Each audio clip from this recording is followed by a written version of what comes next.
जय श्री सद्गुरु माणिक प्रभू. जय श्री गुरुदेव दत्त. अध्याय 15. झरणी नृसिंह. निजामाच्या राज्यात समावेश होण्यापूर्वी बेदरचे नाव विदुर नगरी होते. हे मणिसूल पर्वतावरील प्रख्यात शहर होते. बेदरच्या हिंदू, मुसलमान व इतर धर्माच्या लोकांना प्रभूंचे दर्शन घ्यायची उत्कंठा लागली होती. प्रभू न्यालकल येथे असल्याचे वृत्त जेव्हा बेदरच्या लोकांना समजले तेव्हा बेदरमधील प्रमुख लोकांनी प्रभूंना बेदरमध्ये आमंत्रित केले. बेदरवासियांनी प्रभूंच्या स्वागताची तयारी केली. प्रमुख बेदरवासी मंडळी लवायजाम्यासहित न्यालकल येथे पोहोचली व प्रभूंना घेऊन बेदरला निघाली. न्यालकलहून बेदरला जाताना प्रभू मैनात बसले होते. बरोबर हत्ती, घोडे, शिपाई इत्यादी सरंजाम होता. वाटेत प्रभू नामाचा जयघोष चालला होता. सर्व लवाजमा बेदरच्या आधी 1-2 मैलापर्यंत पोहोचला. अचानक प्रभूंनी बेदरला न जाता बेदरजवळील झरणी नृसिंह येथे मुक्काम करायचे ठरवले. झरणी नृसिंह या पवित्र व निसर्गरम्य क्षेत्री प्रभूंचे पूर्वज केशव नाईक यांनी अनुष्ठान केले होते. झरणी नृसिंहच्या प्रसादाने झालेल्या आपल्या पुत्राचे नाव त्यांनी नृसिंह ठेवले होते. झरणी नृसिंह येथील एका अंधकारमय गुहेत नरसिंहाची मूर्ती होती. गुहेच्या तोंडातून सतत स्वच्छ पाण्याचा प्रवाह बाहेर पडत असे. देवाच्या दर्शनासाठी गुहेच्या आत कमरे इतक्या पाण्यातूनच जावे लागत असे. गुहेच्या खूप आत उंच जागी नृसिंहाची उग्र मूर्ती होती.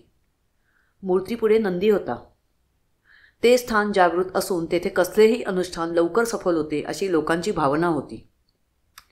या जागृत स्थानाचे महत्त्व जाणूनच औरंगजेब बादशहाने ते उद्ध्वस्त केले नाही, किंबहुना त्याला तसे करता आले नाही. मात्र आपण आल्याची खूण म्हणून त्याने जवळच एक मशीद बांधली.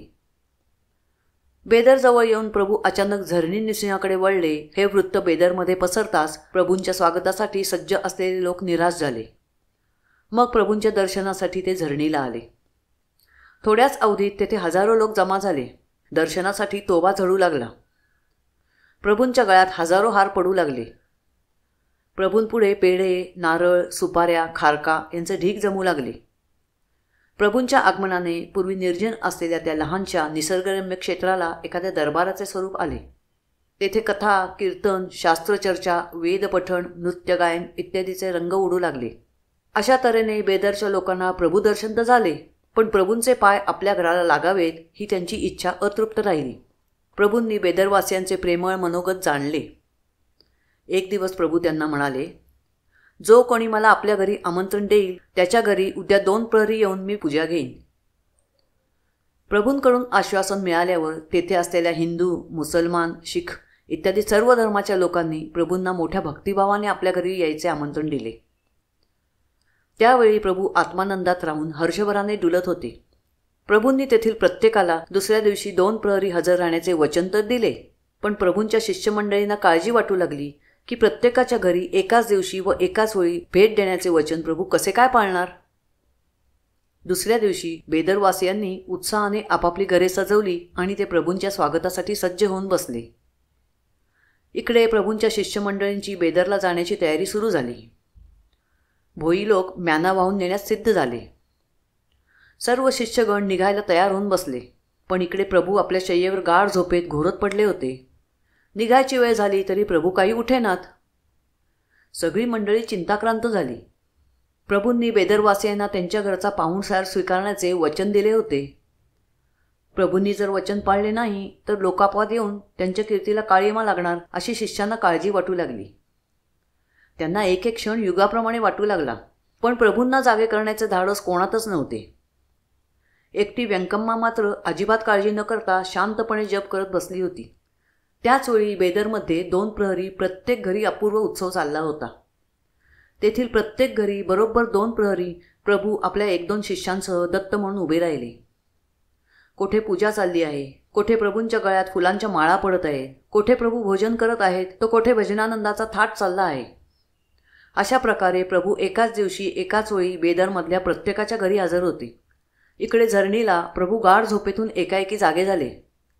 त्यांच्या अंगाला दरदरून घाम फुटला होता. त्यांचा श्वास अत्यंत श्रम झाल्याप्रमाणे जोरजोरात चालला होता. सर्वांना कळेना असे का झाले. पुढे बेदरवासी प्रभू भेटीला आले. वचन दिल्याप्रमाणे प्रभूंनी आपल्या घरी 2 प्रहरी पाहुणचार कसा घेतला याचे रसभरीत वर्णन त्यातल्या प्रत्येकाने केले.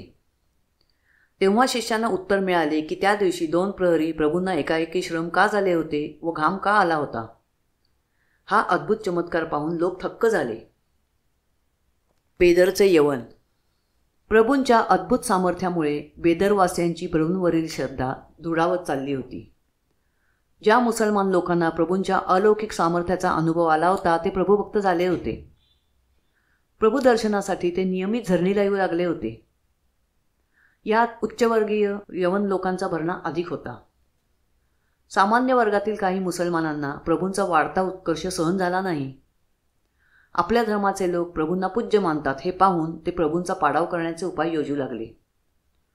प्रभू हे एक सामान्य फकीर आहेत हे सिद्ध करण्याची योजना त्यांनी आखली. मग त्या यवनांनी प्रभूंना विनंतीपूर्वक आमंत्रण दिले की प्रभूंनी आपल्या शिष्यांसह आमच्या घरी येऊन आमची पूजा स्वीकारावी. प्रभूंनी अंतर्ज्ञानाने त्यांच्या मनातले कपटी विचार जाणले होते. तरीही त्यांनी त्या यवनांचे आमंत्रण आनंदाने स्वीकारले. ते म्हणाले, तुमच्या समाजात किंवा तुमच्या घरी तुम्ही सांगाल तेथे मी येईन. तुम्ही कराल ती सेवा मी मान्य करीन आणि तुम्ही द्याल त्या वस्तूंचा स्वीकार करीन. दुसऱ्या दिवशी प्रभू आपल्या शिष्यांसह आमंत्रित केलेल्या ठिकाणी आले.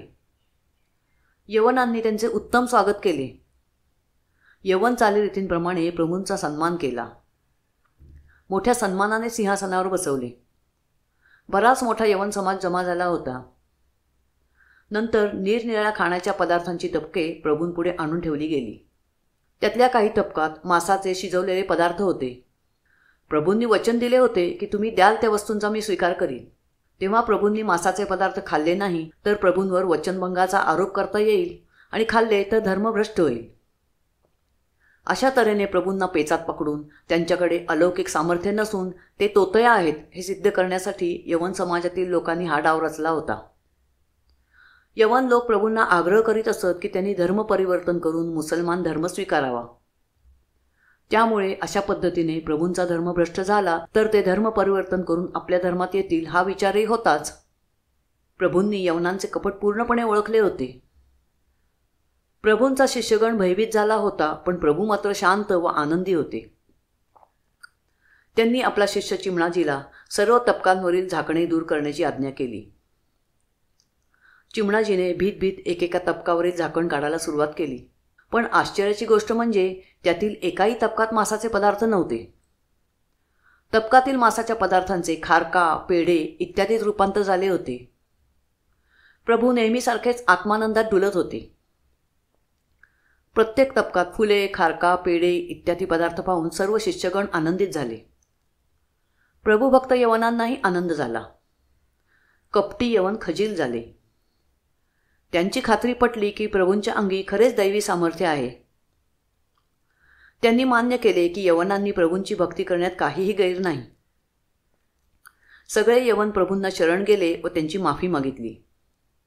मग सर्व यवन समाजाने पीरान पीर दस्तगीर असा जय जयकार करून प्रभूंचा गौरव केला. प्रभूंनी नवाबाच्या व देशमुखांच्या आग्रहावरून बेदरमध्ये गादीची स्थापना केली. त्यांना सटक्याचा प्रसाद दिला आणि बेदर सोडले. बेदरमधील प्रभूंची गादी मुसलमान मोहल्ल्यात आहे. जय श्री सद्गुरु माणिक प्रभू. जय श्री गुरुदेव दत्त.